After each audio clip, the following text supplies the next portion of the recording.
So, Ty was at a hospital because he had been electrocuted. He told them that Zoe used the shock prod to shock them, but we know she didn't. So, why did he say that? Why did he lie? Let's find out. Cheers and applause broke out when I swung open the door to the dining hall. Jibby, Raj, and the Peavies raised their tankards. Ta-tie! Jibby thrust a cup into my hand. We're celebrating Shade's capture.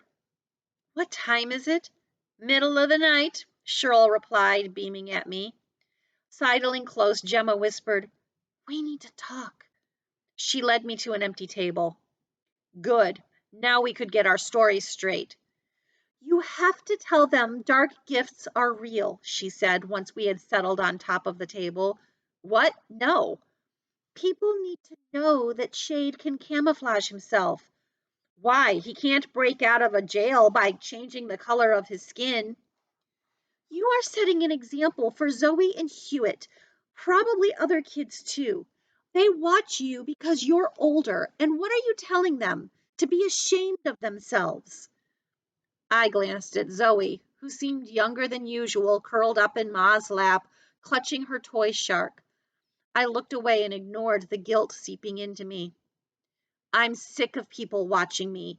The settlers watch to see if I'm healthy because if I am, they think they don't have to worry about their own kids. Topsiders watch to see if the water pressure is affecting me. I don't want to be a prototype. I want to be normal. But you're not, Gemma said. You're different, special. You may as well admit it. And just so you know, it is not normal to want to be normal. People who are normal want to be special. That's true. Yeah, down here you're special. So special an outlaw wanted to steal you away. But just so you know, the opposite of normal isn't special. It's abnormal. And I'm not admitting that to anyone, ever. All it would get me is a one-way ticket topside and more medical exams. No thanks. I need you, boy, said a voice from behind us.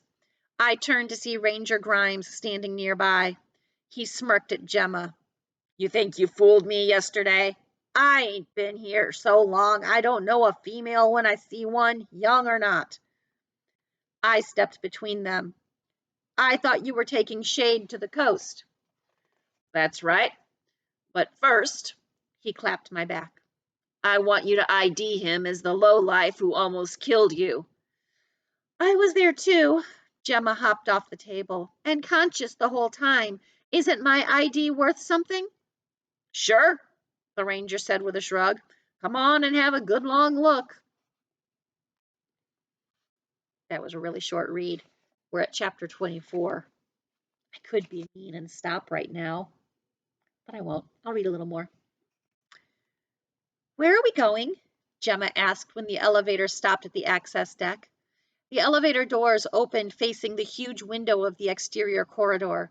The ranger's skin took on a greasy sheen as he stepped into the passage. I put him in the storage bay. Shade's dead? I asked with a start. No.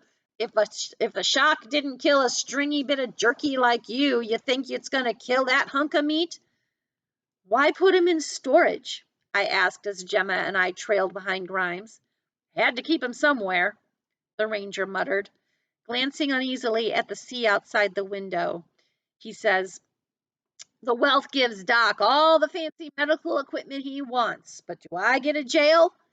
He took a bottle of pills from his coat pocket and downed two without water. Are you okay? Gemma asked. With shaking hands, Grimes pulled out another bottle of pills, capsules this time. He broke one apart and poured the powder onto his tongue, wincing at the taste. I stopped short. You're seasick. So? The ranger wiped the beads of sweat from his brow. That's how a normal person feels when he's forced into an underwater death trap. Hustling around the corner, he headed for the storage bay. I followed him. That's why you wouldn't check out the saloon yesterday, because you're scared to come down to the lower station. Sick don't mean scared, the ranger snapped. Maybe not always, but going by his expression, sick sure meant scared in his case. He slipped a key into the large padlock on the double doors. Pushing open the door, he waved us inside. I dropped my arm in front of Gemma, blocking her way. Is Shade walking around loose in there? The tips of the ranger's ears reddened. You think I'm an idiot, boy? I met Gemma's eyes, and we both pressed our lips tight to keep from smiling. No, sir. We stepped into the cavernous room. Maybe the ranger wasn't an idiot, but he didn't know about Shade's dark gift. Hadn't seen him blend into the background so thoroughly he was nearly invisible. Keep moving, the ranger directed as the doors swung closed behind us. He's way in back.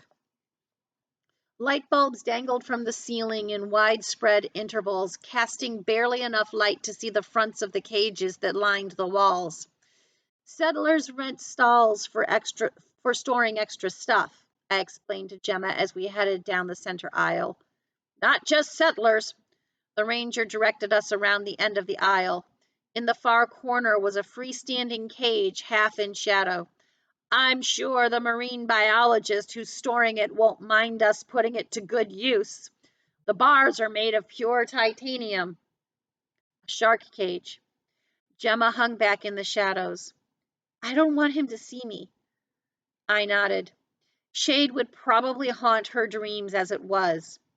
I followed the ranger to the pool of light. Show yourself so the boy can ID you, the ranger called into the cage. No reply.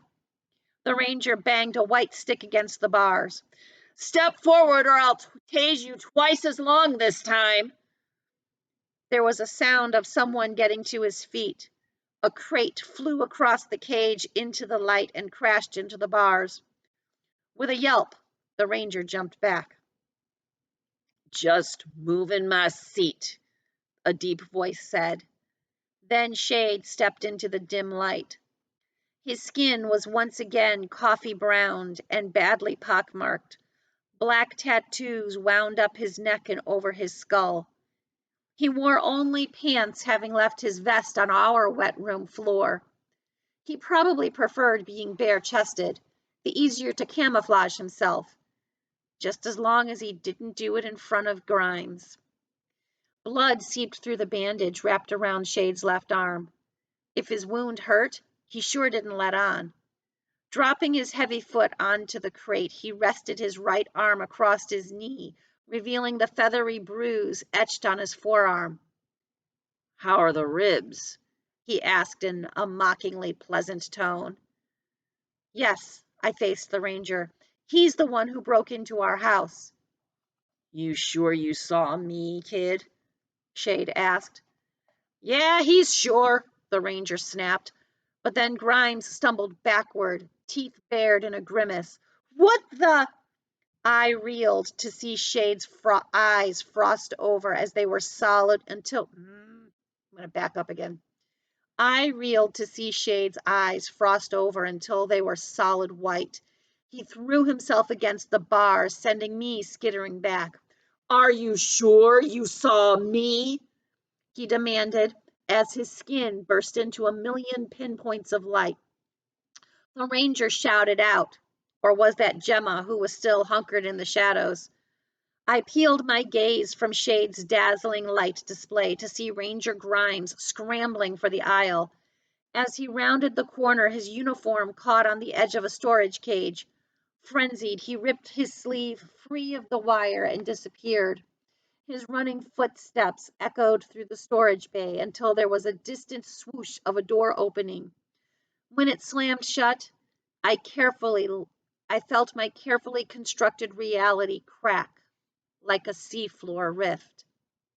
Now everyone would know that dark gifts were no myth, irrefutably. My jaw clenched as tight as my fists, and I whirled on Shade. Did you have to show it off? His skin still radiant, He leaned in casually against the bars of his cage. Why do you hide it? That's enough for today. Have a good weekend. I'll see you on Monday. Bye, guys.